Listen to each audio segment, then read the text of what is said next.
Okay, so I've posted this file called Project Requirements and Guidelines Draft. So I guess it's subject to a little bit of change, but overall this is kind of the plan. Okay, so so by now you guys have all you all have groups and whatnot, and we'll just and I think we've got meetings scheduled for next week, right? So so during week 6, you guys should have scheduled some kind of start session, okay, or a short session, like a 15-minute thing to talk to me about your data. And so I just want to talk a little bit about how this project is going to work, okay? And basically, as a group, you're going to write some kind of technical report that performs a data analysis, okay? And so so anyway, you're gonna pick some kind of data to work with, and then your report is gonna kind of consist of kind of these 3 sections. One is going to be on background information. The second is going to be exploratory data analysis, and the last will be data modeling. Okay. I am the audience of the report, so you can assume that I have technical and theoretical knowledge of data analysis, okay, and machine learning or whatever, but I might not have knowledge about whatever subject you have chosen, right? So maybe you have chosen data on, I don't know, some kind of, like somebody did a data analysis of like League of Legends data or something from the and so they had to spend a little bit of time of just explaining kind of the mechanics of the game and how all of that works and what they're doing, right? So you can assume I understand data analysis, but you might have to explain information about the data itself. Okay, so anyway, as what you guys need to work on as a group this week is to figure out what data set you are going to use, okay? The deadline for selecting your data set is going to be whenever your session is scheduled for next week when you're going to be meeting with me, okay? And basically, I am okay with any data set that you want to use, okay? I guess I would say the minimum number of observations in the data set should be 40, okay? It should have at least 40 observations. And then you can go as big as you want, but I would recommend you should keep it to a few hundred to a couple thousand, okay? Some people choose to work with data sets that are like hundreds of thousand observations, but I find that they often struggle with getting something to work well because it's kind of clunky and big. You need to either the data needs to be publicly available so I can check out the data myself, okay? If you want to people like to go on Kaggle or the UCI, whatever, machine learning repository or whatever, find data wherever you want, okay? It doesn't have to be like a machine learning thing. It can be, you read an interesting research article and they have the data for that research article available for you to analyze, okay? That's fine, okay? It doesn't have to be machine learning. My requirement, though, is that someone in the group needs to be knowledgeable about the subject that's being covered, okay? So the League of Legends thing was fine because somebody in their group was super into the game, and so they understood kind of the nuances of what it means when, I don't know, some tower comes down at some certain point of time versus, the other team, their tower, or whatever. So they were able to pick up on these nuances. Whereas if you gave that data to someone who has no idea about anything, the analysis is going to be a mess, right? So somebody should have some knowledge about it, right? So there's a data set on Kaggle which is about wine, That's fine as long as somebody in the group knows something about wine, okay? I don't want, if you're not into wine, if no one in the group is into wine, you shouldn't be doing the wine data set, right? Because otherwise it's going to be something like red wine is different from white wine, but I could have told you that, okay? That's not interesting, okay? Okay, and then so when you write your report, you need to provide background information about the subject as it pertains to the data, okay? So you're going to demonstrate your knowledge and interest in the subject matter, and you'll provide all of the appropriate context that someone would need to be able to kind of understand what it is that you're talking about, okay? I'm not going to perform a word count, but this it's not going to be something that can be completed in just like 1 or 2 paragraphs, okay? I'm guessing something around 700 to 1,000 words for this section. That said, it shouldn't just be filler content, okay?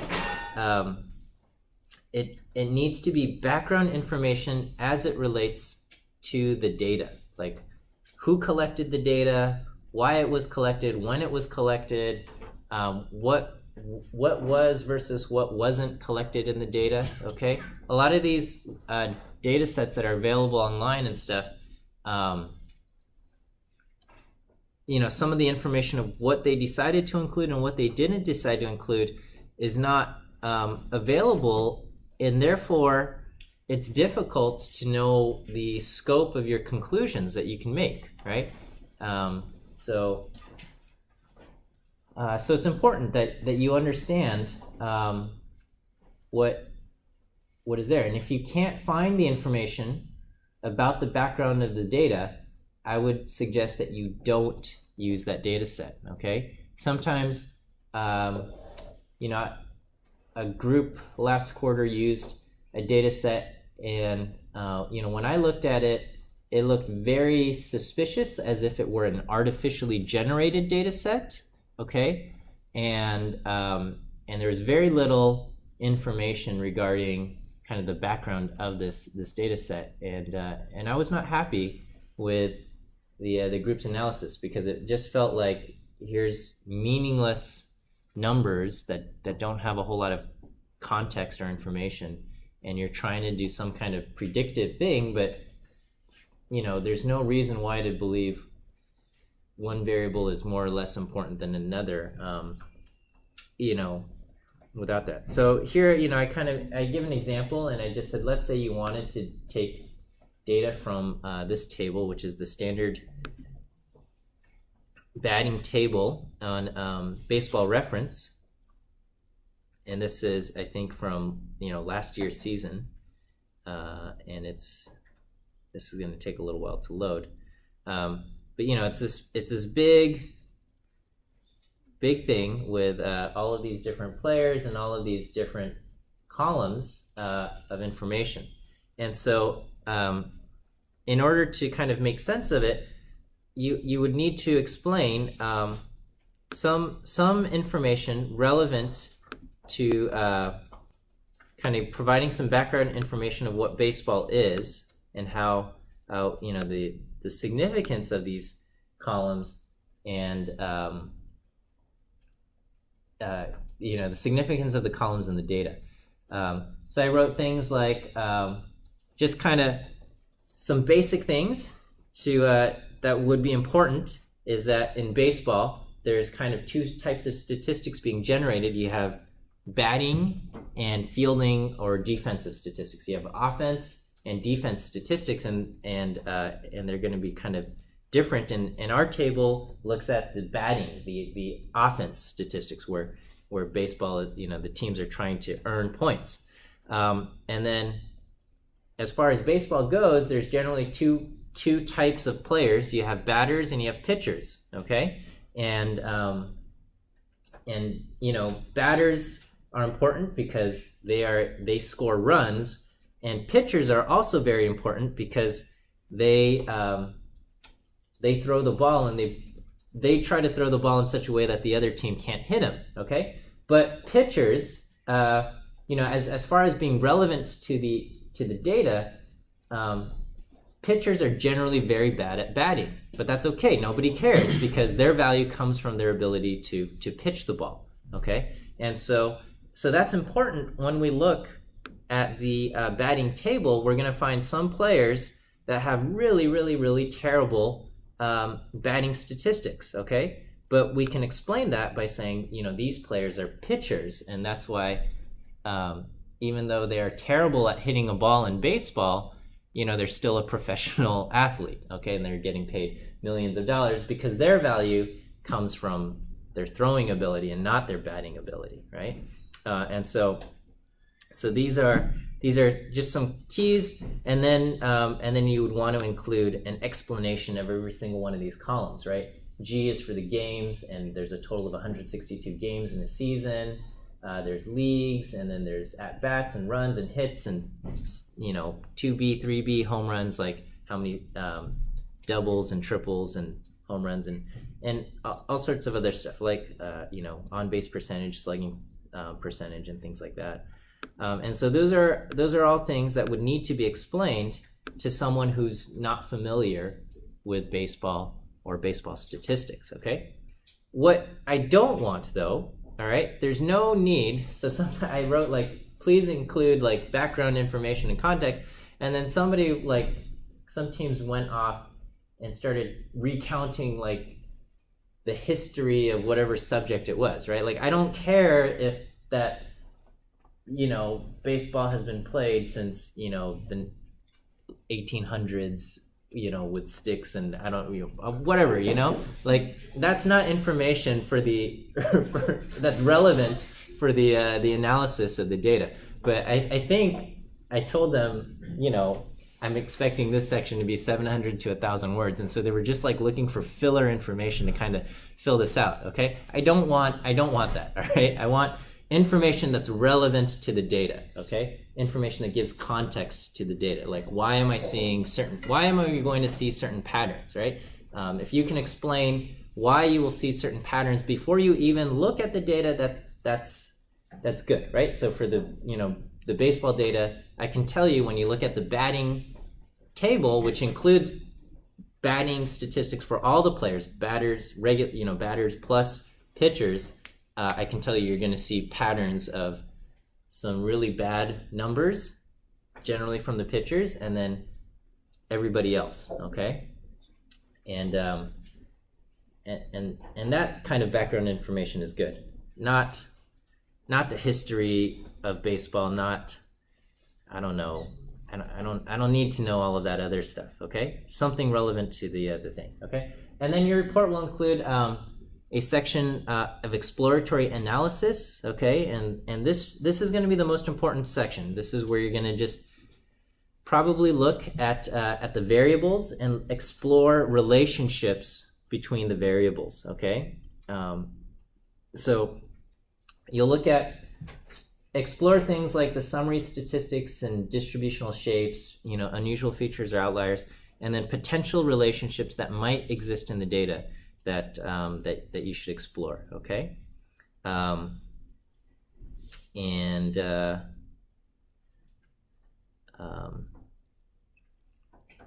So anyway, this is,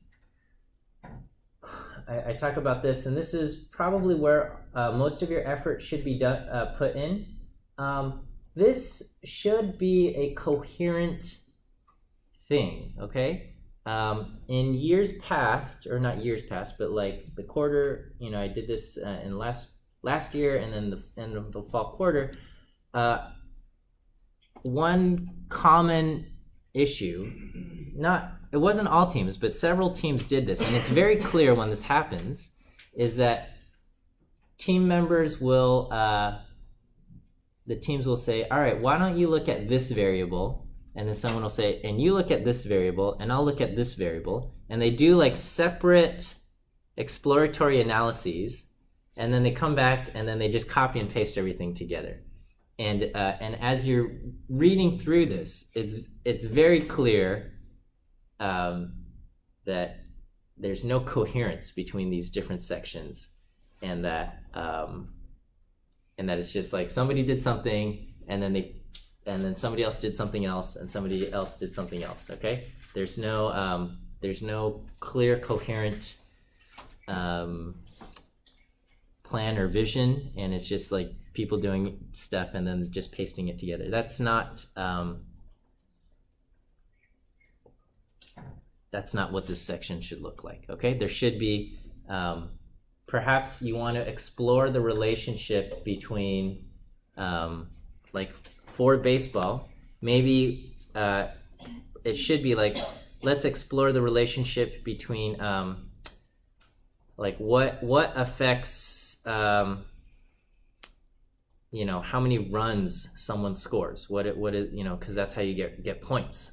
Okay, how do we figure that information out, and then you can explore like what values and other things might be related to that. Okay, not just let's look at things that are separate and whatnot. Okay, after you do the exploratory analysis, then you should do some kind of data modeling, which is going to say, now I want to try to make predictions for this one particular variable. All right, so hopefully during the exploration section, you would have found some possibly interesting patterns or relationships, and you can say, well, maybe we can use these variables to help us make predictions, and that would happen in the data modeling section. Okay, and you can do whatever you want for data modeling. You can fit linear regression, you can fit something complicated, you know, from sklearn or something like that. Okay, you can fit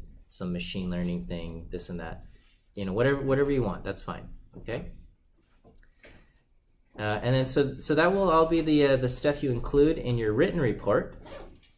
Okay, and then during 10th week, I think you guys have scheduled a 45-minute session with me, and basically during that session you'll make a 5 to 7 minute presentation to me, and that presentation should be you know, short and concise and summarize everything you found, and I kind of explain what I'm looking for in the presentation.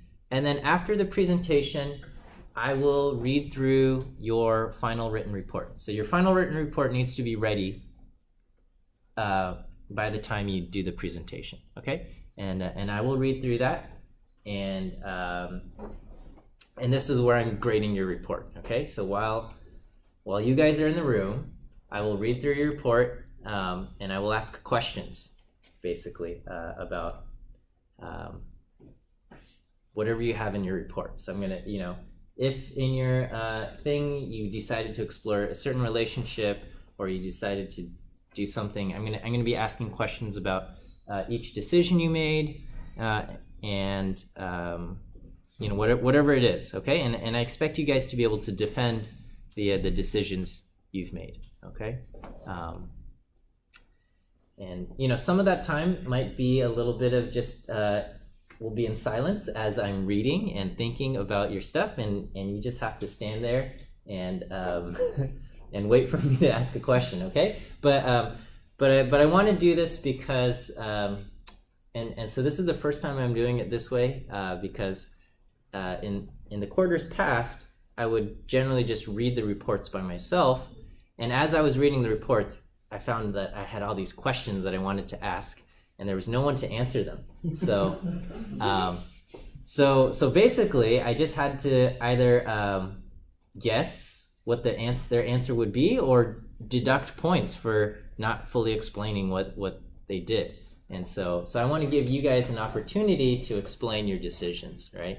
And maybe I'll be satisfied with your explanation, maybe I won't be, but at least there's an opportunity to have a little bit of dialogue, and then I'll assign you a grade at the end of that for your final project and report.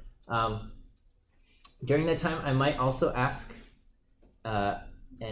each team member what they did for the thing. Okay, and if the team member says, I did this part of the report or whatever, I did this, I might ask that team member questions regarding their section. Okay, and so I'm hoping the threat of being asked about your contribution and being quizzed on your contribution will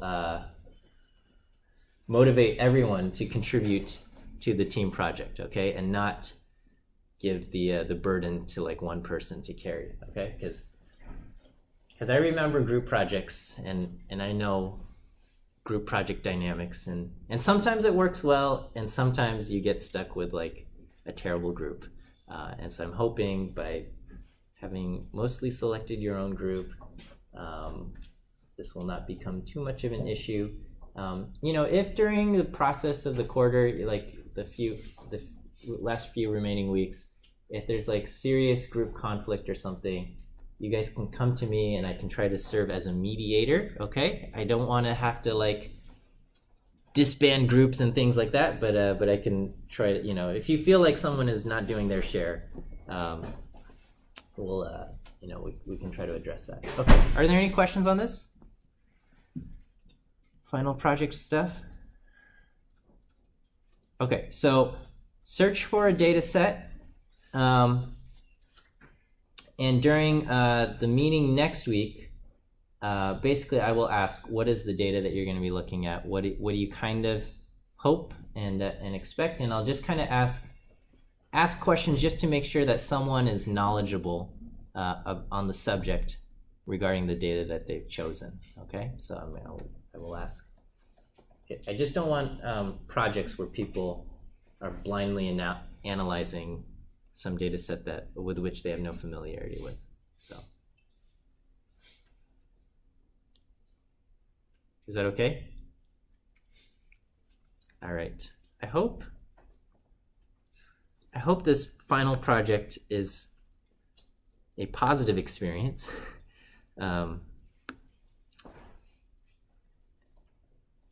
That's the intention. Okay.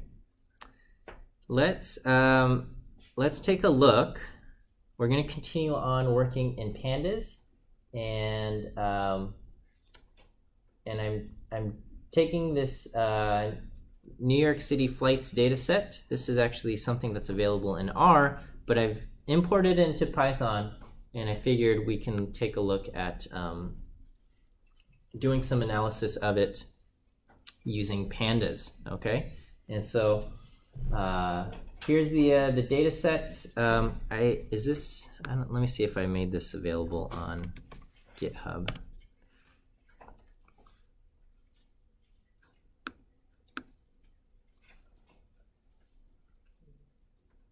Okay, no, I haven't. Let me go ahead and push this.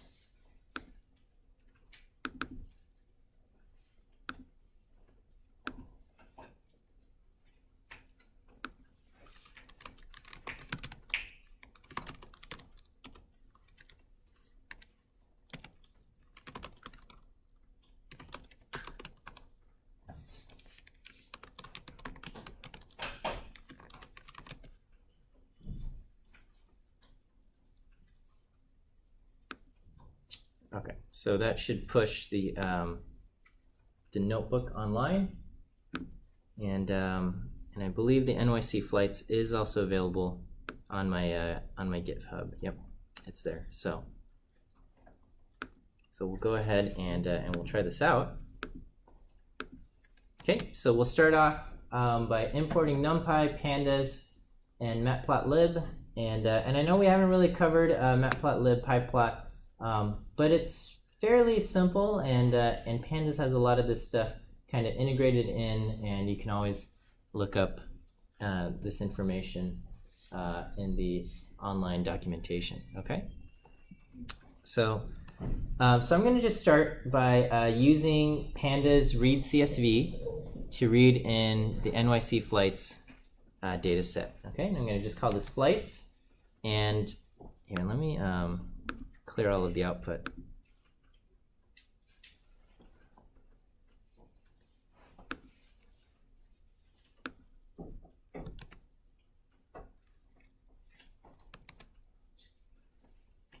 Okay, and then and we ask for the head, and we can see it has brought in all of the data: year, month, day, departure time, scheduled departure time, departure delay, arrival time, scheduled arrival time, all of this information. Okay. And if I do flights.info, this will give me kind of the structure of the data set, information about each variable, okay? And we can see things like the year, month, and day are stored as integers. The departure time is stored as a float. We've got integers and floats and all sorts of stuff. We have, so here's a question. Why would departure time, which in, if we looked at the CSV directly, okay, if we look at the CSV directly,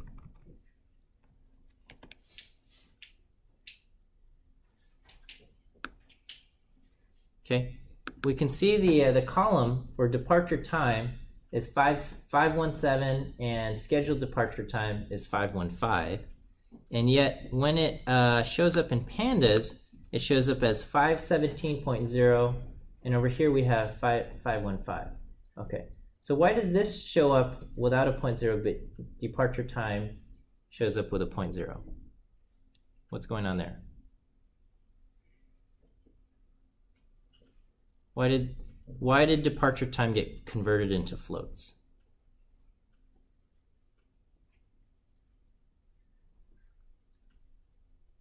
Any guess? Yeah. There's probably a decimal value in that departure time column. I would actually say probably not. What's going on is that, because when we looked at the data file itself, there were no decimal values in the data file. The issue is that we have missing values in departure time. Okay, so some flights just never departed; they got canceled or whatever, and so the departure time is going to be a missing value. The only way Pandas knows how to represent a missing value is with the nan. Okay, and a nan is a float. Okay, so not a number, is always a float, and so when we insert something like a float value, we're going to get decimals there. Okay, so so somewhere along the way, departure time has missing values. Okay, so the columns departure delay and arrival time and departure time, these all have missing values somewhere. Okay. Whereas the scheduled departure time, there's no missing values. Every flight has a scheduled departure time. Okay, we're not going to schedule a time schedule a flight without some kind of time. So there's no missing values. So these can remain as integers. Okay, whereas the ones where there's some missing objects, they get converted into floats. Okay, and there's also another issue. And that is something like 515 represents 5:15 in the morning. 529, this represents 529 is 5:29 in the morning. And this time is 5:45 in the morning. And this time is 6 o'clock in the morning. Okay. However, if I ask what's the difference between here and here, okay, what's the difference between 5:45 in the morning and 6 in the morning? That difference is 15 minutes, right? But if I did what's 600 minus 545, the computer would tell me it's there's a 55 difference of 55, which is not correct. So we need to somehow kind of convert these into times and let it know that that we're going to be dealing with stuff like that. Okay, so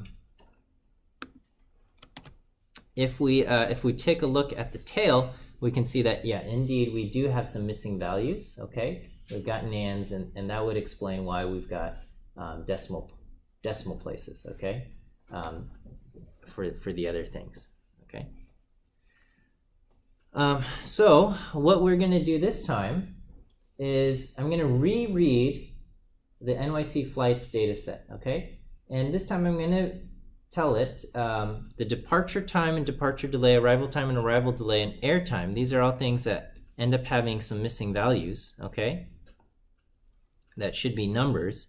I'm going to tell it to import as object, okay? Object basically treats it like a string, and but also allows for missing values, okay? So object allows for kind of missing, but it treats everything kind of like strings, So I go ahead and I do that, and I just kind of, I use this option dtype to specify how it should be imported. And then I'll say, let's take a look at the head. And this looks a little bit better. We get 517, 515. No decimal places, okay? Same thing with kind of our departure delay and arrival time. So, you know, up here we had decimal places, which, you know, we don't want, okay? And so by importing them as objects, we don't have decimal places. And when we look at the bottom, as far as the NAND, the missing values are still preserved in our data set. Okay, so we haven't lost this information. There's still missing values. Okay, so what we're gonna do is, and right now the year, month, and day are all stored as integers, and so I'm going to create a new column called date. Okay, and for date, there's a variety of different functions. And so, you know, again, you can kind of reference the Pandas cheat sheet and just, I would say, you know, kind of go through and jot down some of these things, but you can create a column, a date time type of variable, okay? And so here I'm gonna do this, and again, you know, I don't have all of this memorized, okay? But you can just say like, Pandas make date time, okay, and you'll have just some stuff, right? Okay, and then so if you look at to date time, there's different arguments here, and you can see kind of the example for how we create year, month, and day, and there's all of this information. So anyway, I'm going to go ahead and I'm going to take the column flights.year. Set that as the year, flights.month, and flights.day, and I'm going to create a new column called date using that, all right? And then so when I do that, now I have flights head, and now I have a new column called date, where indeed it has kind of joined these together as what I want, okay? With date objects there. Is that okay so far? All right. And then so so the other thing I want to do, oh dear, what happened? Okay. The other thing I want to do is I want to be able to turn these things from integers or objects from 517 into an actual time, which represents 517, okay? So look at what I've done, okay? Here I am subsetting departure time, okay? And I don't want to do this with the nulls, okay? Because if I do this with the nulls, the nands, I'm going to be pulling out, you know, the A and the N and things like that, okay? So here I'm going to take the columns departure time, and I'm subsetting it to where these things are not null. And then what do? I change it with as type string. So what will that turn? It will turn this number 517 into a string, and then I use this bracket -2:. So what will that do?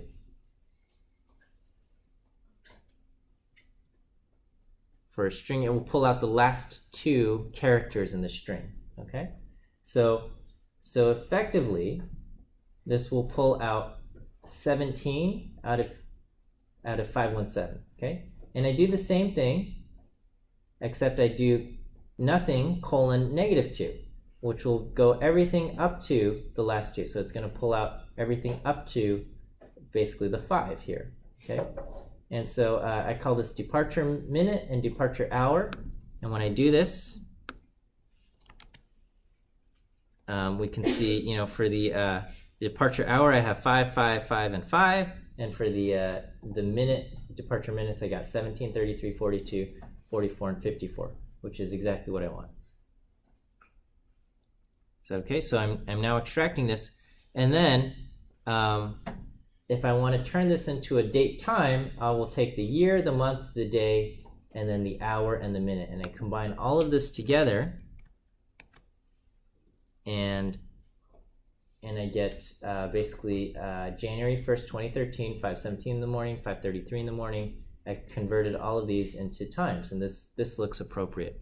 Okay, and then we can also check out the tail, and we have not a time. Okay, when we do this and do this with NATs, we get not a time value.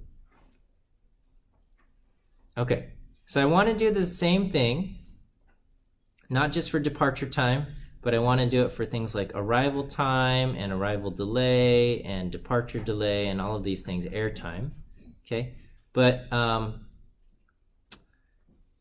so when you have to do the same operation multiple times, the kind of the rule of thumb is copy and pasting the thing and just changing the values once is okay. But if you're going to do it twice, you should start thinking of making a function. And if you're going to do it more than twice, you should definitely write a function. So this is an instance where I'm going to be doing it more than twice. So I'm definitely going to write a function. And so I'm going to create a function called convert time. And what does this do? I ask for a column name. And basically, I'm doing this exact operation here, except we're going to replace it with the column name.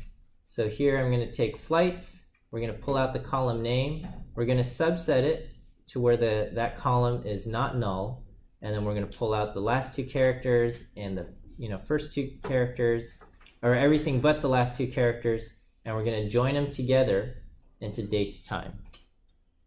Is that okay? So I've created a function to kind of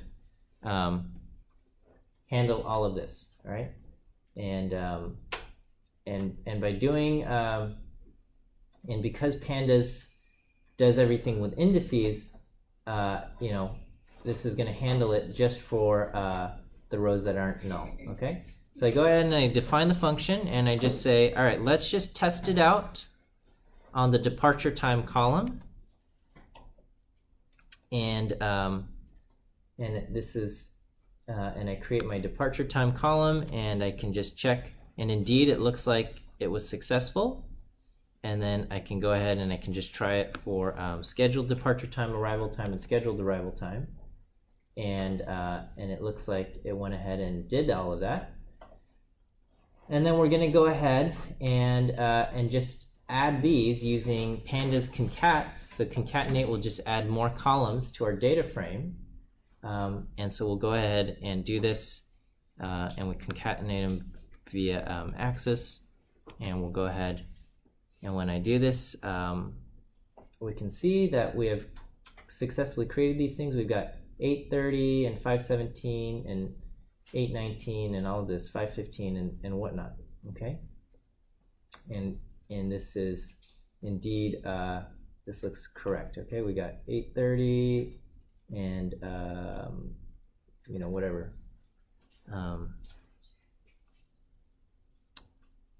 All of that stuff. Okay, so then we'll join up this date times data frame along with flight. Okay, using the it'll match it up using kind of the index, and now our flights data frame contains everything that we're looking for. Okay. So we have the original columns, but we also have them where they now appear appropriately as date time objects. Okay, and then what we'll do is we'll go ahead and we'll drop these columns, year, month, and day. We don't need those anymore. Okay, and we can take a look at our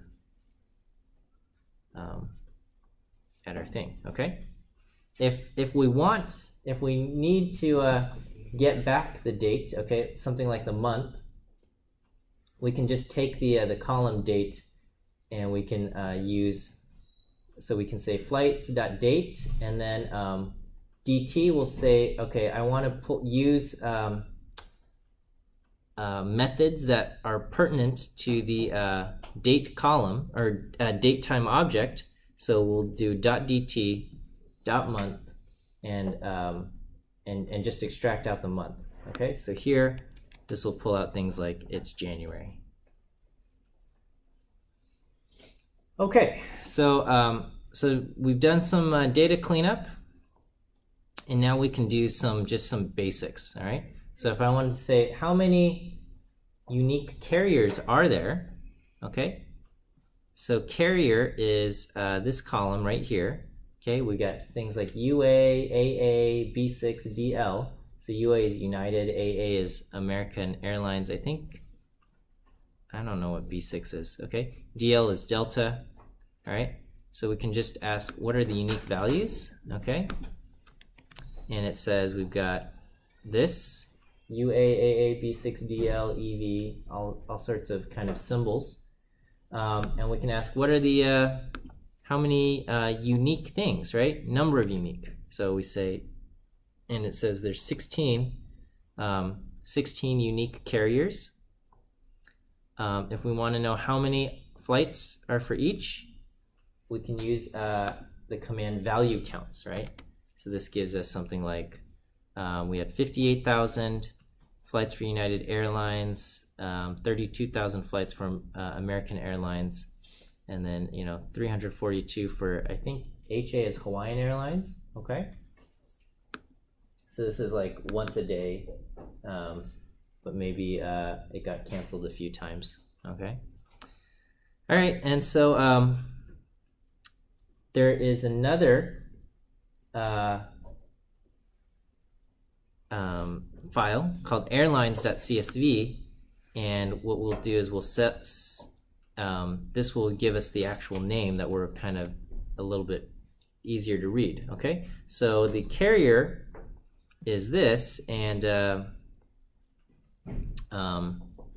we can see HA is Hawaiian Airlines, and B6 is JetBlue, and things like WN is Southwest, okay? So these are kind of the names, and what we might want to do is we want to join this, okay? So over here we had carrier counts, which is over here, and so we will join airlines with carrier counts. So I'm going to do airlines count and do airlines dot carrier counts, and I'll get that, okay? And so I have the carrier, I've got the name, and then unfortunately this is the wrong title. It says carrier, it should say count, basically flight count. And so I'm going to use the command rename, and we'll just rename, name will remain name, but carrier will turn into count, okay? And so so we go ahead and we do that. All right, and so that's some exploratory information, okay? We can do similar questions, asking like how many airports appear in our data set, okay? And so this is from the New York City area. So if we look at the unique ones, we only have 3. We got EWR, LGA, and JFK. So this is JFK Airport, LaGuardia, and this is Newark. And we can ask how many of each. And so we can see the 3 airports all have around 100-something thousand, okay? They're all, within kind of 20% of each other, okay? So so they're all very busy. And now, so this will do value counts, okay? Here is a function that I have not talked about, but this, we start employing methods that are similar to dplyr, okay? So dplyr has a function called group by, and likewise pandas has a function called group by. And so here I can take the flights data frame, and I can say group by the column origin, okay? And so that's going to go through, and it's going to figure out how many unique values are in origin, and we can say count how many scheduled departure times do we have, right? And we get all of these values here, okay? I can do the same thing. So this just goes through the column scheduled departure time and it counts them up, and we get the same values that we got here. Okay.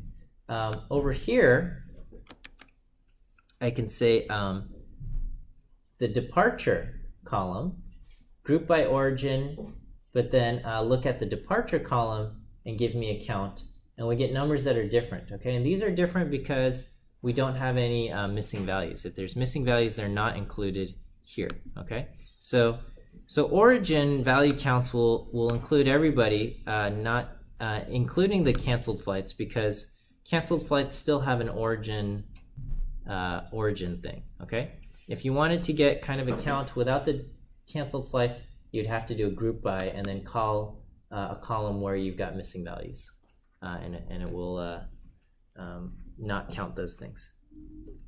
Okay, I think we're gonna run out of time here, but similar for destination. So here I'm just doing counts of each of these things. These are all the different destinations that appear. We have 105 different destinations, and so here I can just do value counts head 10, and this will be the top 10 destinations from the New York City area, and we could see ORD Chicago O'Hare is the high most, and then so Chicago, Atlanta, LAX, Boston, MCO I think is Orlando, Florida.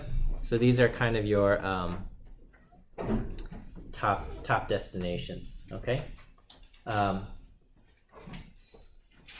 Go ahead and I would say start playing around with these functions. This is the best way to learn, is to actually play around. Just ask yourself a question and see if you can answer it. Okay.